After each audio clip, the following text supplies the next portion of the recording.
L'invité de la matinale sur NC Première.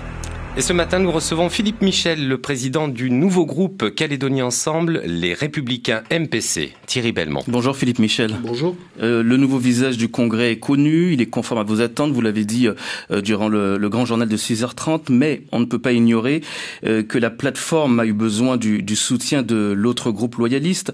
Il vous faudra composer avec les Républicains calédoniens ou les indépendantistes.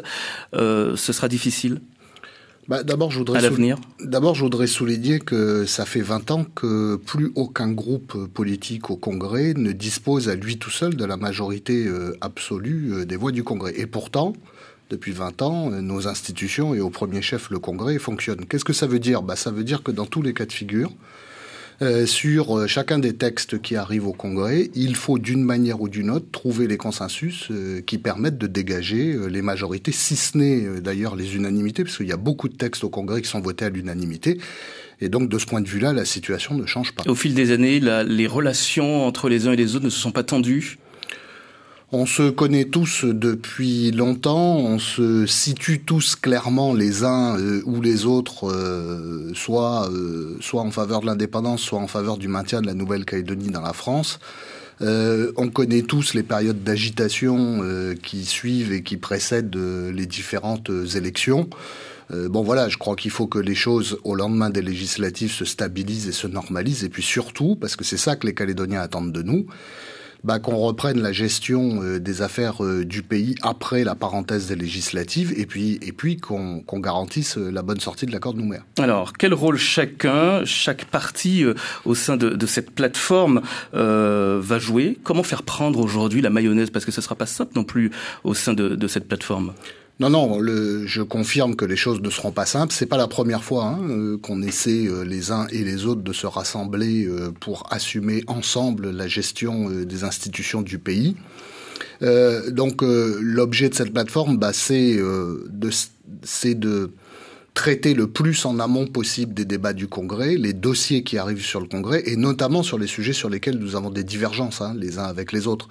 On sait que les uns ont une vision, notamment de l'économie, plus libérale, d'autres ont une sensibilité sociale plus importante. Et donc la gageure, ça va être effectivement de trouver le moyen qu'avant que les textes ne viennent au vote et en séance publique du Congrès, on ait trouvé entre nous, en amont, les équilibres nécessaires pour garantir le vote de. Et si vous ne trouvez pas, ce sera encore une bataille d'idées de fond, de forme. Non, justement, on est dans une configuration nouvelle. On est à 17 mois du référendum de sortie.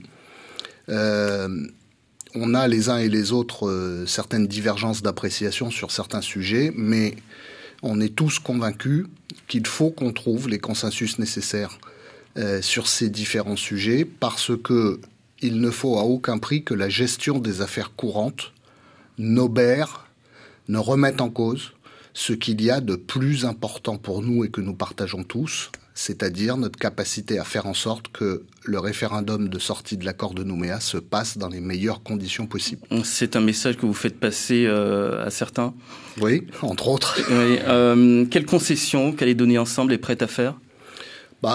J'imagine que sur les sujets de politique économique ou fiscale, par exemple, il faudra qu'on fasse un certain nombre d'efforts pour entendre le fait que les acteurs économiques qui sont légitimement inquiets de l'avenir, qui traversent une période de difficulté économique consécutive à la crise du nickel notamment et à ses répercussions, ont besoin de signes pour être rassurés, pour continuer d'investir, pour continuer de travailler.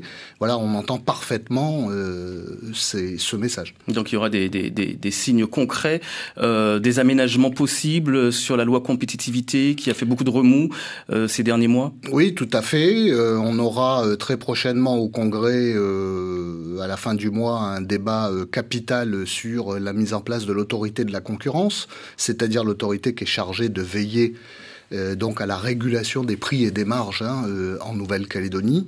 Oui, il y a un certain nombre de sujets sur lesquels il faudra qu'on trouve rapidement les consensus nécessaires, parce qu'en plus on est attendu bien sûr par les Calédoniens sur notre capacité effective à faire baisser les prix, à gérer correctement les affaires du pays. Et Calédonie Ensemble, est-ce qu'elle n'aura pas tendance à vouloir s'imposer davantage, puisqu'on le sait, vous avez quand même plus d'élus par rapport aux autres de la plateforme. Aujourd'hui, ça sera pas le cas ? Écoutez, non, je crois pas. En tout cas, c'est pas dans cet état d'esprit-là que les uns et les autres on a signé cette déclaration commune. C'est la critique, en tout cas, que l'on vous fait, notamment Sonia Backès. Oui, enfin, la critique est aisée, comme dirait l'autre, et l'art est un peu plus difficile. Moi, ce que j'observe au cas particulier de Madame Backès, c'est que manifestement, elle ne partage pas les objectifs que les responsables de la plateforme se sont assignés. Sonia Backès n'a pas contribué ces dernières années à la stabilité politique et à la stabilité des institutions, puisqu'elle a changé 3 fois de parti politique en 5 ans, en affaiblissant systématiquement les formations dont elle a fait partie. Elle ne s'inscrit pas dans une perspective de dialogue constructif pour préparer le référendum, puisque durant la campagne, elle s'est présentée comme, je cite ses propres mots, donc un chef de guerre opposé à toute forme de dialogue. Elle est associée avec des élus comme Harold Martin qui, dans l'entre-deux tours des élections législatives, ont appelé quasiment ouvertement à soutenir l'élection d'un candidat indépendantiste. Donc on voit bien qu'on ne partage pas fondamentalement les mêmes objectifs. Mais il sera difficile de faire sans elle. De la même manière qu'il faudra trouver les consensus avec les indépendantistes sur un certain nombre de sujets, il faudra trouver un consensus avec tout le monde. Thierry Santa a dit assez clairement hier dans son discours, honneur, humilité et responsabilité, c'était les 3 mots majeurs de son discours, qu'effectivement, il faut, dans les débats que nous avons au Congrès, exprimer le respect qu'on a les uns envers les autres, même si on ne partage pas les mêmes idées, et s'efforcer de rechercher les consensus nécessaires. Philippe Michel, le président du nouveau groupe Calédonie Ensemble, les Républicains, MPC au Congrès.